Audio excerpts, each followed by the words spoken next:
just had this crazy idea of launching an organization that creates artwork on the theme of speciesism and puts these images on billboards. I don't know a single person that can tell me that they've not been influenced by the arts. Any type of art form is instrumental to almost like the fabric of our lives. Dairy is murder. What blew my mind was the fact that 9 out of 10 people I asked whether they knew what speciesism was, the answer was no. They'd never heard of the word, didn't know what it meant, had never considered it. And so that really fueled my fire even more, in the sense that I wanted to focus only on this, because I just feel like it's essentially the root of the problem. Welcome to the Viva podcast with me, Issy. I am joined today by Stephanie Lang, who is the founder of Speciesism. Speciesism is a group that launched in July 2023 with an amazing billboard campaign. I'll let her talk more about it later, but just you wait, because we're tackling the dairy industry here today. Welcome, Steph. Tell me, who are you? Who am I? That's a good question. I never know how to answer that one. I am Stephanie Lang. I am an artist and a filmmaker.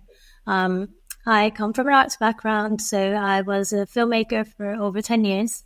And a few years ago, in the middle of lockdown, I decided to kind of pursue something different to what I was doing, which was working a lot in the commercial filmmaking industry.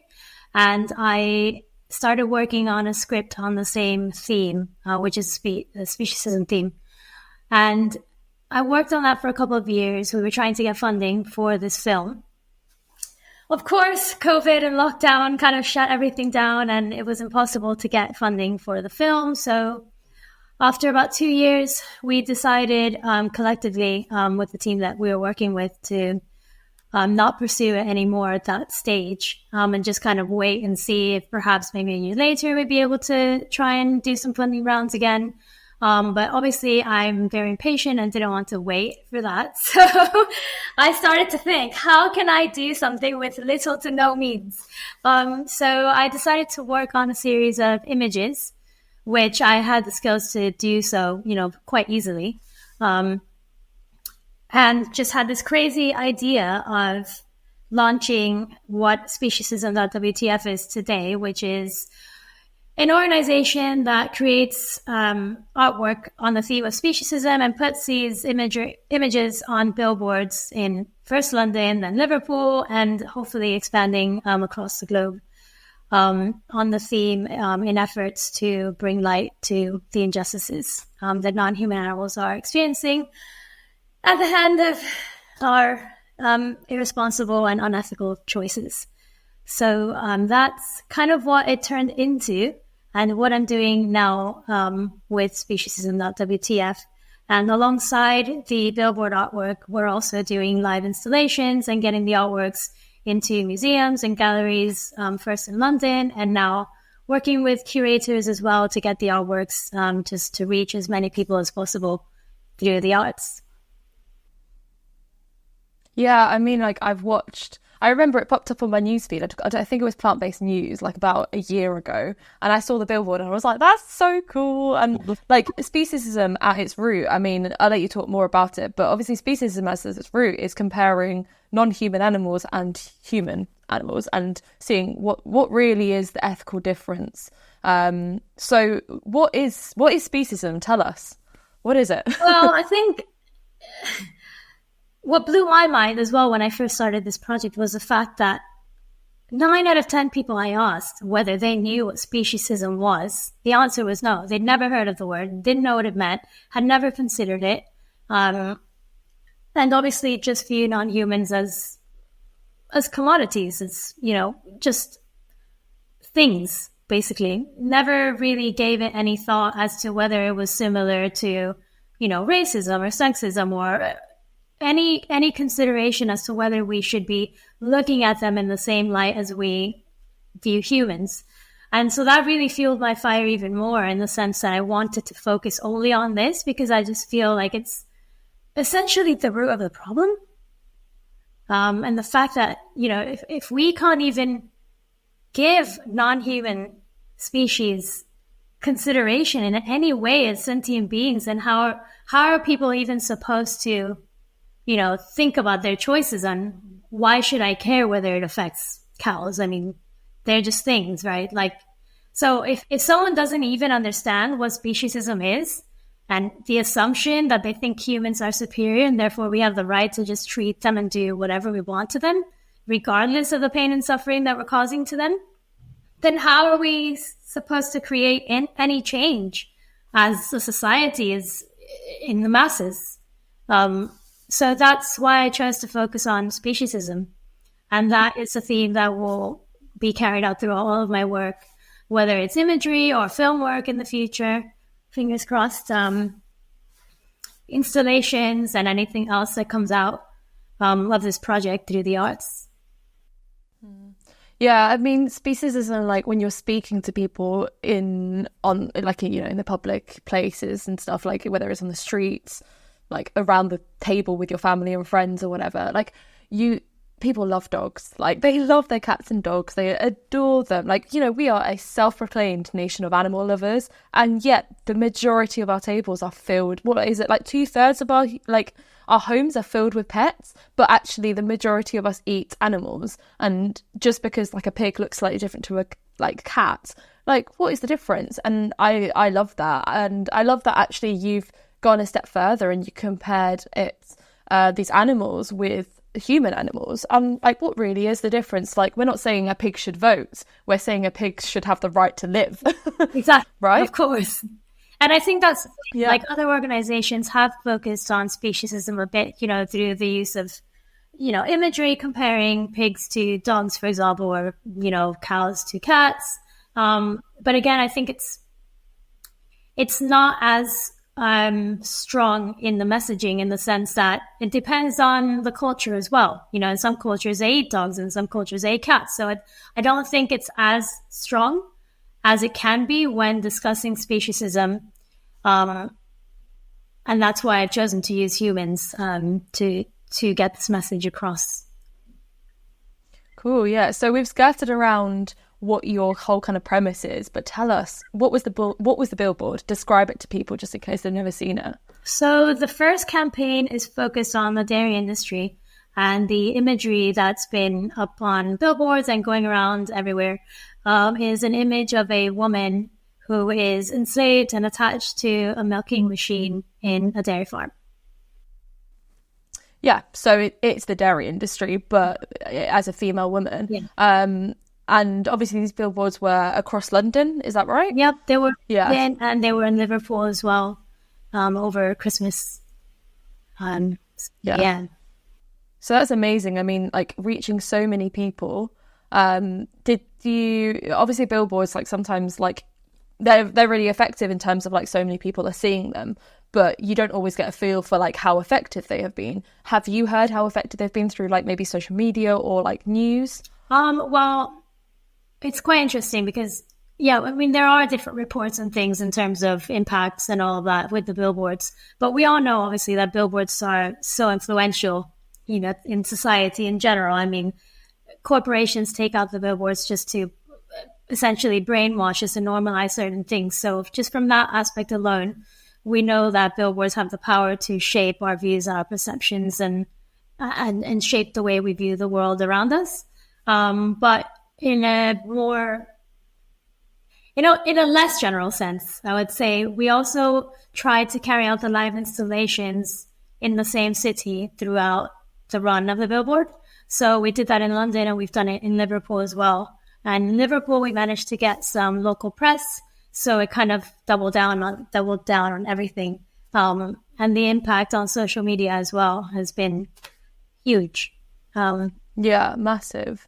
I mean, I've seen the live installations. You can get on to explaining what those are, but the live installations is basically the billboard come to life, right? Yeah. And I've seen so much of this pop up on my own personal social media. I've seen it in like plant-based news. I've seen it in so many kind of like news outlets where like they're talking about this. Why did you feel like the billboard was good, but you wanted to take it a step further with these live installations? Really, I guess there are so many different avenues that you can approach this from when it comes to the arts, even with doing talks on the subject in art galleries, doing the installations, doing billboards, having, short form content on social media, potentially doing a short film. So I'm really just trying to evolve the project through every kind of artistic form that I can with the skills that I have as a filmmaker, coming from a filmmaking background. I think the installation was kind of a no-brainer in the sense that if we're going to have the artwork in a gallery, why not turn it into a full-blown event where people can see the artwork come to life and see the women and have a tangible, actual human beings experiencing this oppression right in front of them. I mean, how much more powerful can it be, to plant that seed with people in that space where they already feel vulnerable and they're already open to experiencing that kind of challenge for them to think critically, if that makes sense. Yeah. So yeah, the installation kind of just evolved as one part of the project. And now we've actually been commissioned inside an art gallery in London, which was there. It was there for 12 days, which is incredible. I mean, we tried not to have too many activists there because we didn't want the attendees to feel like we were kind of overpowering them, and we were just there to kind of outreach in a traditional sense, because it is in that kind of space. It's a space where people come and they're open and willing to engage in that conversation. But we definitely took advantage of that. And we definitely had a very select group of very seasoned activists that were there and having incredible conversations with people, and just seeing the reactions and the conversations being started by them, not so much coming from us, but just people saying, well, what is this about? That's I've never seen something like this. It's so powerful, and I've never imagined myself in that position, and it's horrific. People to say that themselves and then connect the dots themselves has been really touching in that sense. I was going to say that. Yeah, I was going to say that about art. Like, people come to galleries to be challenged, or to learn to be challenged, and to obviously enjoy as well. But that's the beauty of these galleries and these installations. And, when you're in a billboard, it's a slightly different kind of target audience. But going into these galleries is insane in terms of like the audience that you're going to get, because you're going to get people that have maybe never even thought of the dairy industry as an exploitative industry. I mean, you and I know what the dairy industry markets to the audience, to their audiences. And I think that's so powerful, because obviously we've all done the outreach on the street showing the horrendous footage, but it's horrendous footage of animals, which, like you and I have already talked about, the speciesism, like people are so far away and disconnected to non-human animals. So I think it's amazing that you're using art to start a conversation. And if people are starting it themselves, like without us having to be like, so what do you think about this? Yeah. That in itself means that they're proactive to learning, which is great to hear. Have you seen that? Have you seen that comparison? Because obviously you've done these live installations on the streets. And I know that the setup was quite big because you had people outreaching as well. Have you noticed that it's really, really changed like the way that you view outreach? Absolutely. I mean, like you said, in my experience of doing outreach, traditional outreach for other orgs since, my early 20s, I guess, and having to, almost just beg people to stop and just talk to you and not just brush you off completely, altogether, and just make jokes and not take it seriously. And it's so frustrating because this is fucking serious. Do you know what I mean? And it's so irritating. It can be so irritating, and they're just largely unwilling, I think. And with this approach, I have found it to be the complete opposite, which is, I think, great.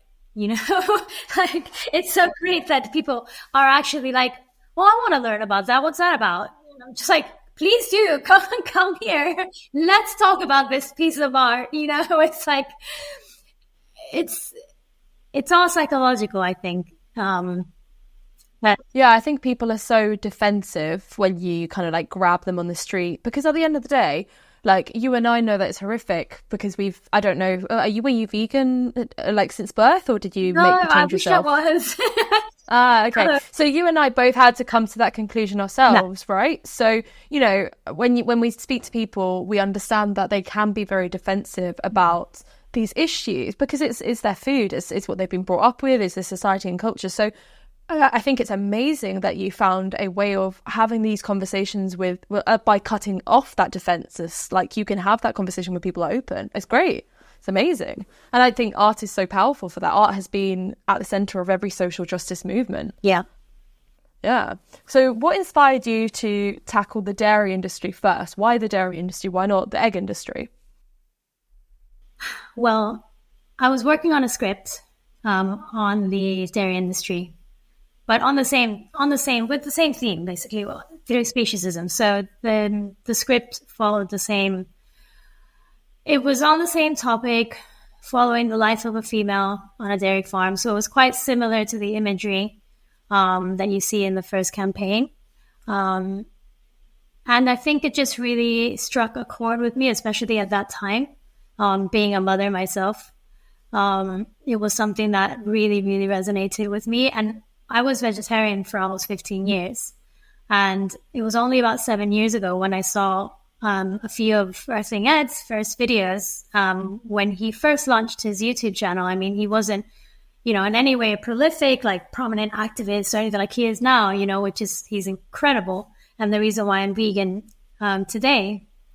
But, I just seen some of his videos at that time, and the more I watched his videos, the more I realized that I was just being a hypocrite and that I wasn't being true to my beliefs. I wasn't living fully aligned with my views and my perspective and what I kept telling people around me. We shouldn't be hurting animals. We should treat non-humans with respect and kindness and compassion, all this stuff. And,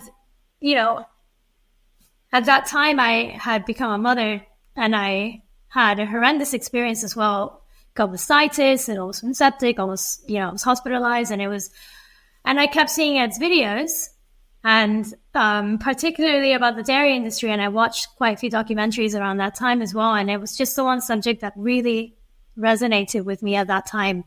And because we worked on this film for so long, and then it kind of transpired into the set of images from, that stemmed from the idea of the film, it just kind of evolved into what it is now. But I am working on the next campaign, which is not about the dairy industry. I can't say what it is just yet, but yeah, it just kind of evolved naturally that way, to be honest. Partly due to my own circumstance and my own experience at that time, and also the influence of Ed at that time too. Him, becoming more and more known and putting out all of his content that was just so powerful and still is powerful. So yeah, it just kind of all happened naturally, I guess, in that sense. Yeah, I guess the dairy industry is one of those industries that people do honestly think is good for the animals. Like, I mean, I definitely was taught as a child that, cows had to be milked, and all cows naturally gave milk. And, I didn't even consider cows being pregnant. And I was also one of the people who thought male cows also gave milk, which is really funny now looking back on it. But I just thought cows gave milk, full stop. And that's obviously now a reflection. I'm like, oh my gosh. You just start thinking about it, and it's just decades of lies, and we just so obviously condition them, don't question it, Yeah. Don't question it. And it's when you get to that point of the questioning and you're just like, wait a minute, how am I contributing to this, Exactly. And whenever I speak to people, like your experience as a mother, like, you going through mastitis and infections and stuff like that, like that's what happens to so many dairy cows in the dairy industry. Over and over again. Exactly. Yeah, consistently. You're right. Absolutely. It's not just a one-time thing. It's a consistent abuse and exploitation of their reproductive system. That's it, really.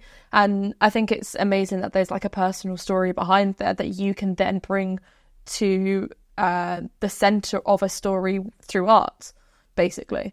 And I know you used Ashley, well, she's had the baby now, but Ashley, who she was 9 months pregnant when she took part in your live installation, right?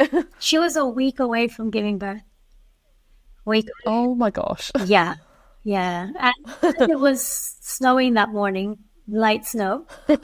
And we were just walking. She's such a badass. I mean, I think of all the installations that we've done and basically everything I think that we've done, or the output from this project so far, that's the one moment that really stands out to me, and I think stands out to everyone that has been reached by the imagery and all the content from the project.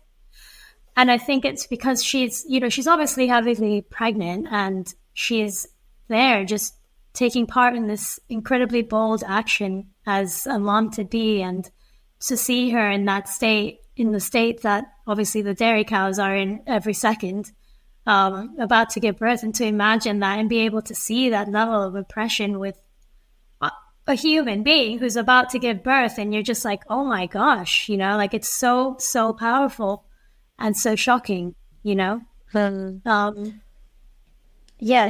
mean, when I saw the photos, I was like, whoa. I mean, Ashley's really cool as an individual, and I was like, it's so amazing to see that there. Like, you must have had so many people stopping, and like almost extra than the normal buzz. Did you have a lot of people, both positive and negative, like the reactions to it? Well, that installation was a bit interesting, actually, the way it worked out, because we kept getting moved along.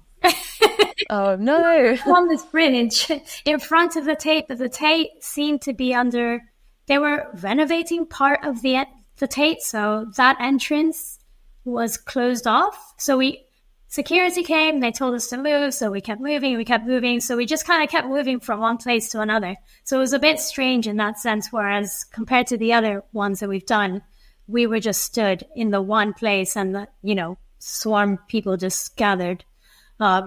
So that particular one was a bit different, which we couldn't anticipate.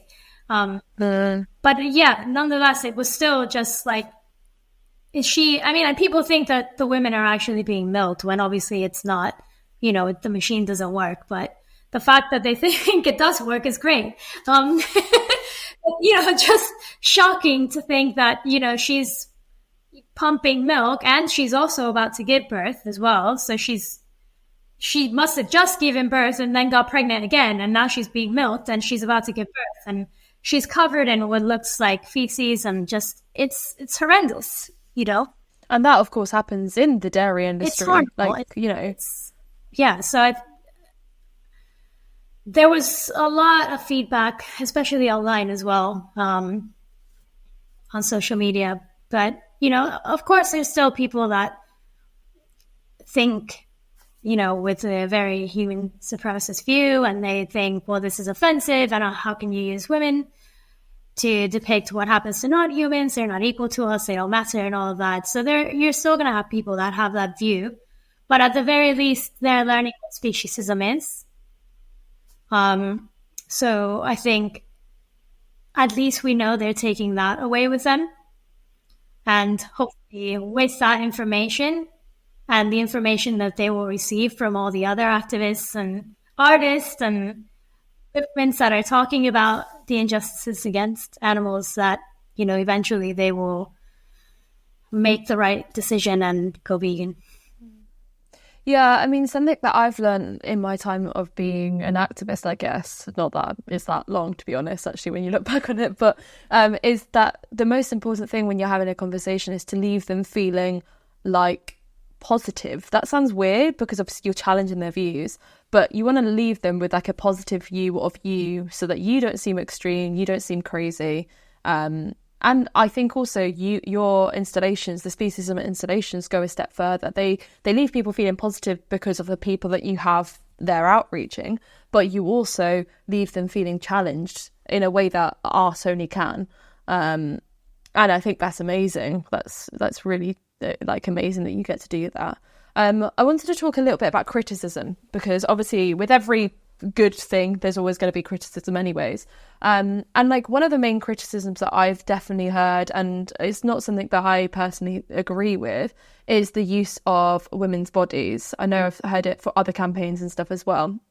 And the other thing is obviously that, I can never say this word, anthropomorphism. Did I say that right? I don't know. Using, I don't know. And having that at the centre of the campaign. I actually feel like it's a very powerful use to compare like humans and female cows. But do you actually think that it potentially could create a rift when speaking to non-vegans? I think that you're always going to have the good and the bad. I think that regardless of whether we're using women or we're using babies or we're using people of different ethnicities or whichever human we use in the imagery, there are always going to be things that you can say, well, this is actually, messaging about feminism or racism or whatever else you want to interpret the artwork as. And that's what art is. And it can be most of the time interpreted in more than one way. I would like to say that my artwork is solely focused on speciesism. And yes, it can be interpreted in other ways, as art can be. Regardless of those multitude of ways that we can look at something, that the takeaway here is learning what speciesism is and being able to understand that what you're looking at is precisely the situations that we inflict and the oppression that we inflict onto non-human animals. I think that even if it's criticism that's not necessarily positive, I think that's still a good thing. I think that's still productive. Not for me, but productive for the person that's making the negative criticism, because at least they're able to engage and see it and think about it, analyze it, and kind of, have their own opinion about it and consider it in a way that they never have before. So I don't mind it. I think it's actually a positive thing, even though some people might view it as a negative thing. No, I agree. I mean, all news is bad news is still news, so it's not a bad thing. Yeah, and I don't actually think it's a bad news. I think that's at the end of the day, it's at the center of speciesism, really, isn't it? If you have an issue with seeing women being milked, maybe you should have an issue with cows being milked. Absolutely. So it drives into your actual core message, which is obviously that is it. Something that some people would be happy with, and that's so it solely boils down to the fact that they are speciesist. And if at the very least they can take away with them what speciesism means and the fact that they are speciesists, and for them to consider the choices that they're making and whether they're making them because they're speciesist, then that's a win. Right. Yeah, I agree. 100%. Yeah.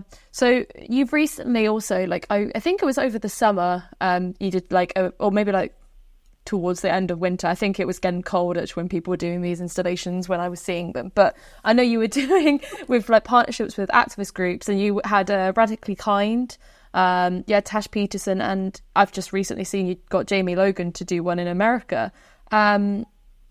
I mean, it's great to see the support. It's so great to see so many people are willing to do it and willing to get involved. That's amazing. How was it? How did you have to change it? Because I know you did Radically Kind in a partnership, because obviously they're a different group as well.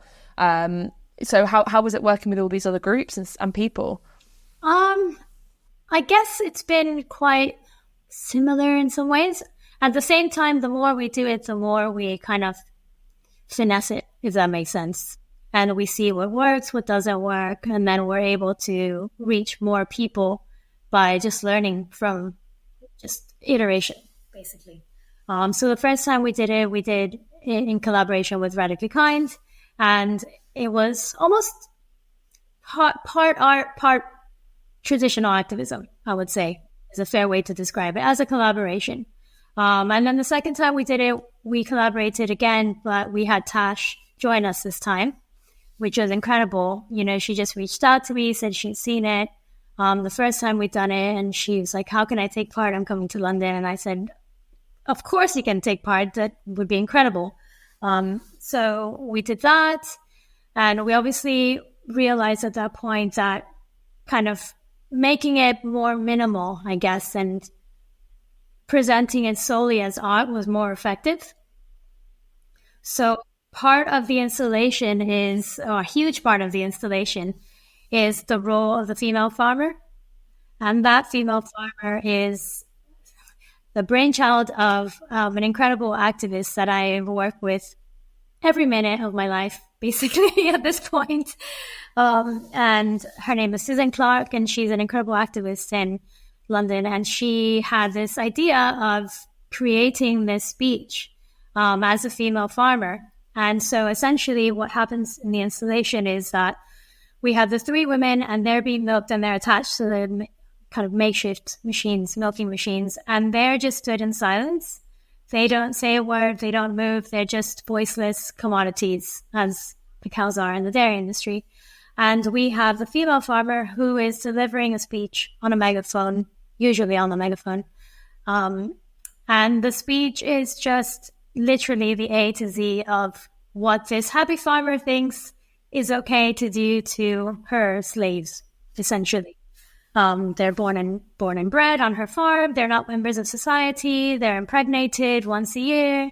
Their babies are taken away from them. Their sons are murdered straight away if they're born boys. You know, everything that happens to dairy cows. And that speech is literally the hallmark of the installation, because when people approach what they're looking at, there's no one trying to hand them leaflets or trying to talk to them or saying anything else or talking about the dairy cows or anything like this.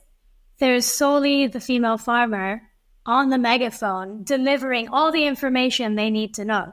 And people are just in awe of it. Like, they just stand there and listen. And they've willingly come to listen to it. Do you know what I mean? It's like, it's phenomenal to see how people, you know, depending on how you present something, they will just come and listen to what you're saying, you know, and it's just ridiculous at the same time. At the same time, it's ridiculous to think that that's how you have to think of ways to try and get people to engage in something that's so crucial. And how we have to be willing to, I think even just as activists alone, be willing to experiment and try new forms of activism to reach more people, basically. No, I completely agree. I think even as campaigners, like, you know, my job is as an animal campaigner at Viva, but like my job is to try and be inventive about the same topic. Like, we're still talking about animal agriculture, but sadly, I don't think that's going to change in my lifetime. But you know, it's about making inventive ways. And I honestly think my background's obviously in music. So I'm art, like, you know, born and bred artist, I guess, as well, but in a different way. And I do honestly think that art is such a good way to challenge people in a non-attacking way. And that's the best way to do it. And I think you adding the female farmer as an extra touch for like education purposes means that the entire thing is really, really, really creative. So yeah, really exciting. I mean, I loved seeing all of these installations, and I thought they were incredible.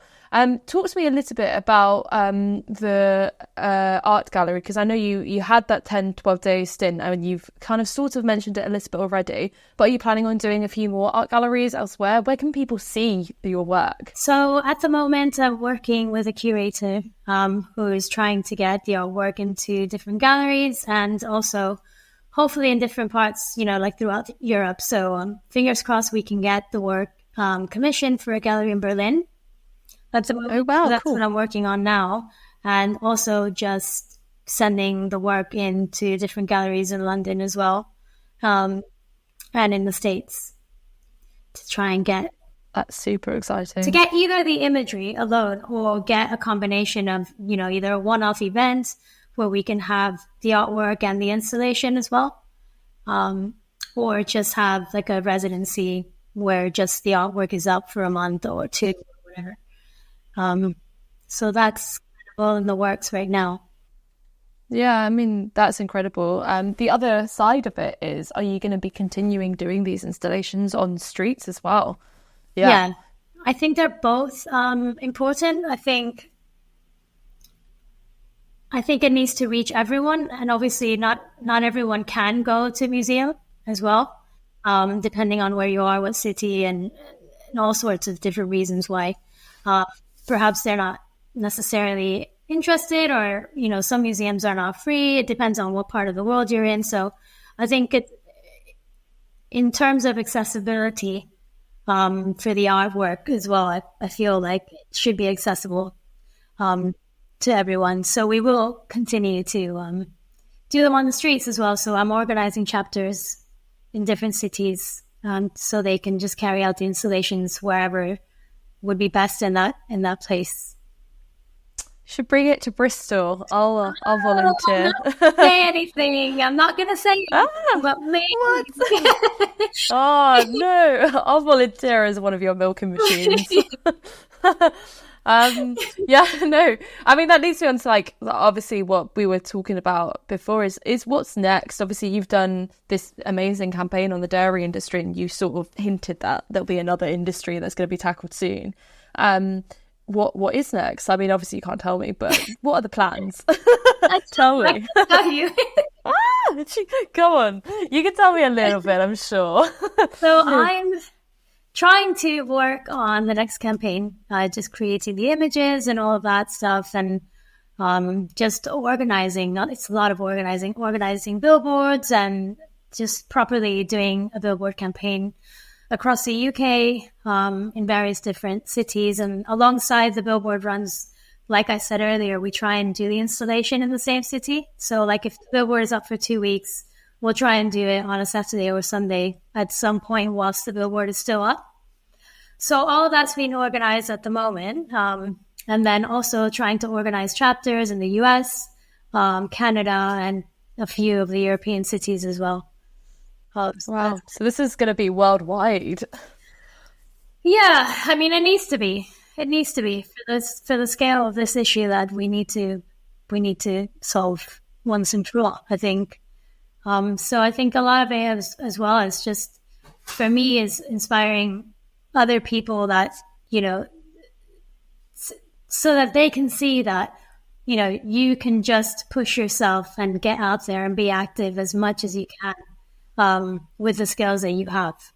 And if you do have artistic skills, to please use them, because like you said as well, even coming from a music background, I mean, I don't know a single person that can tell me that they've not been influenced by the arts, whether it's visual arts, music, film, any type of art form is instrumental to almost like the fabric of our lives, like just the way we see and feel everything around us. And I just think if every person that had artistic skill can use that skill for this movement, and focus on the animals, focus on the injustices that they're suffering from their plight, and not have any distractions and just focus on them, I think it would be so impactful and so, just a catalyst, basically. It would really propel the movement forwards.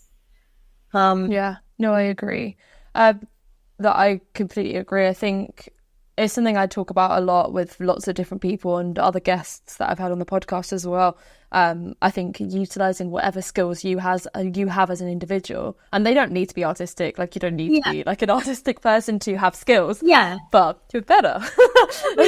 So everyone has something, something.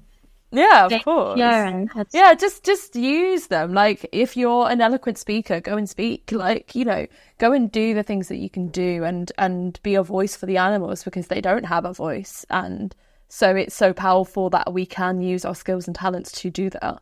And that's why I love the art installations that you do, because that is such a clear use of skills. I was going to ask you a question, actually, sorry, regarding you're going worldwide in terms of, because it is an issue that is a worldwide issue, but are you going to slightly adapt your issue? Because obviously in some, let's say for some countries, the dairy industry, like in India, the dairy industry apparently is an ethical thing. I mean, it's not, but, how are we going to slightly change the messaging and the installation, or are we keeping it the same? I don't think I have a reason to amend it. I think that the message is the same. The issue is the same. I mean, different cultures will think more or less of it. But that doesn't change the fact that non-humans are still oppressed everywhere, in every country, basically. So, I'm not worried about criticism. Like I said earlier, I think the message I think you need to stay put, basically, and stand strong with what you're trying to say, and not veer away from it, and not deflect it, not dilute it, and not, take away the attention from the animals. So yeah, nice. Yeah. No, I agree. And my final question for you is, how can people get involved? Like, how can we get involved in speciesism? So I am at the moment trying to organize chapters, as many chapters as I can. I think I said earlier, I do have someone who helps me every minute of her waking day, and I'm so grateful. I truly am. Susan is a force. She's such an incredible human. And, but again, there's only so much that me and Susan can take on ourselves. So we are getting other activists involved all around the world, who are keen to take this on as chapter leads and bring these installations to life in their own hometowns, and also to help organize with billboards and the logistics, which are slightly different everywhere, as I'm learning, with all the different laws and censorship going on regarding animal rights as well, which is appalling. But so if anyone has specific skills or is, familiar with relevant laws in certain cities, major cities, even places like New York or LA, for example, where all the laws are just vastly different everywhere. So if they want to get in touch and help, just share that knowledge and share their skills, that would be incredible as well. But if anyone's happy to start their own chapter, please get in touch via the website, and we'll sort you out. Yeah. And what I was going to say is, just to kind of round that all up, is there are so many people that do the classic AVs, the We the Frees, the Viva outreach, all of our outreach that's very conversational, and it's effective, but it's always interesting to do a slightly different style of activism and see what you enjoy and what you don't enjoy. And I would say put yourselves out there. Even if you don't feel like you've got artistic skills, you can still stand in the freezing cold. Absolutely. But yeah, you also have to say, another thing that we would be very grateful for as well is help with the billboards in general. As you know, billboards are an incredibly huge cost. So just any help with fundraisers or funding in general, or if you want to take part and just contribute to having a billboard up in your own local town, that will be incredible as well. Nice.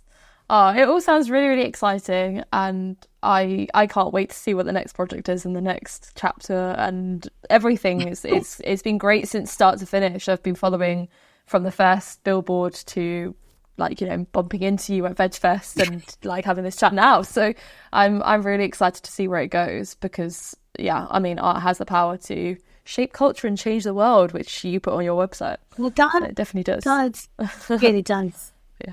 Yeah. So where can people follow you and keep up to date with what you do and what Speciesism does? The best, and at this stage, I would say the only social media platform that I'm using consistently would be Instagram. So you can follow us on Instagram, and the handle is just Speciesism.WTF. And if you want to go on the website, it's also just Speciesism.WTF as well. Nice. So as always, we're Viva, so you can follow us on Viva Charity. And my name is Issy, and you've had me and Stephanie, and hopefully you keep a close eye to what she's got coming up, because it sounds like she's got some juicy stuff coming up. Thank you. Thank you very much. Bye. Thank you.